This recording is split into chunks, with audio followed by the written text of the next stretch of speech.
நேரத்தில் பிரதிபலிப்பாங்க அப்படின்னா. ஒரு கூட்டத்தில் 100 அன்பர்கள் இருந்தால் கூட அதில் சிம்மராசி லேடிஸ் இருக்காங்கன்னா தனியாக தெரிவாங்க. காரணம் என்னன்னா அவங்களுக்கே ஒரு மிடுக்கு, ஒரு ஆளுமை, ஒரு தனித்திறமை, இதெல்லாம் அவங்கள தனியாக தெரிய வைக்கும் அப்படின்னா. ஒவ்வொரு ராசியும் நம்ம தனித்தனியாக கண்டுபிடிக்கலாங்க. எப்படின்னா ரொம்ப அட்ராக்டிவாக அழகாக ஒரு கூலாக ஒரு தென்றல் மாதிரி போகுது அப்படின்னா அது ரிஷபமாக இருக்கும். ரொம்ப புத்திசாலித்தனமாக எல்லாருக்கிட்டையும் நல்ல ஜம்முன்னு பேசுது அப்படின்னா மிதுனமாக இருக்கும். அதே மாதிரி பாருங்க, ஒரு அந்த கெத்து டிக்னிட்டி எல்லாம் மெயின்டைன் பண்ணிட்டு யாராவது சிரிச்சா கூட இப்படி தலையாட்டிட்டு போறாங்க அப்படின்னா அது சிம்மமா இருக்கும். யாராவது சிரிச்சா வாங்க வாங்க உட்காருங்க சாப்பிடுங்க, இதெல்லாம் சிம்மத்துக்கு வழக்கம் இல்லை. யாராவது சிரிச்சு வணக்கம்னு ஒரு ஜஸ்ட் ஒரு ஸ்மைல்.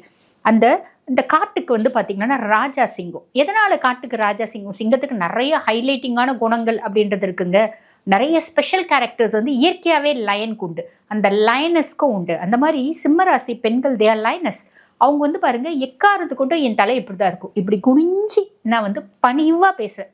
இது சிம்மத்துக்கிட்ட கிடையாது. Always I will maintain my dignity, always I will maintain my standard அப்படின்றவங்க, என் ஸ்டேட்டஸை நான் மெயின்டைன் பண்ணிப்பேன் அப்படின்றவங்க தான் சிம்மம் அப்படின்னு சொல்லலாம். ஜென்ரலாகவே வந்து பார்த்திங்கன்னா தனித்தன்மை அப்படின்றது இயற்கையாகவே உண்டுங்க. சரி, இப்படிப்பட்ட சிம்மராசி என்பர்கள் இவங்களோட குழந்தை பருவத்தில் எப்படி இருப்பாங்க அப்படின்னா, ஒரு ஃபேமிலியில் ஒரு சிம்மராசி குழந்தை இருக்குது அப்படின்னா ஆரம்ப காலகட்டத்தில் எல்லா குழந்தைங்களும் மாதிரி அவங்களும் செல்லமாக சொல் பேச்சு கேட்கறது எல்லாமே இருப்பாங்க.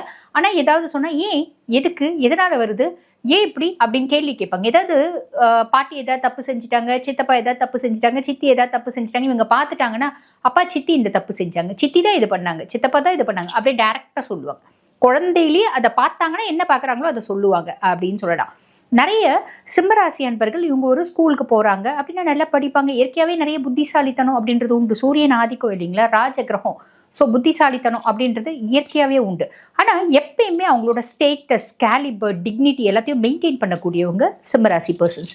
ரொம்ப இறங்கி வர மாட்டாங்க, அதுதான் சொல்லணும். இந்த சிம்மம் அப்படின்னாலே இந்த ராஜாக்கள், பழைய காலத்தில் ராஜாக்கள்லாம் இருந்தாங்க.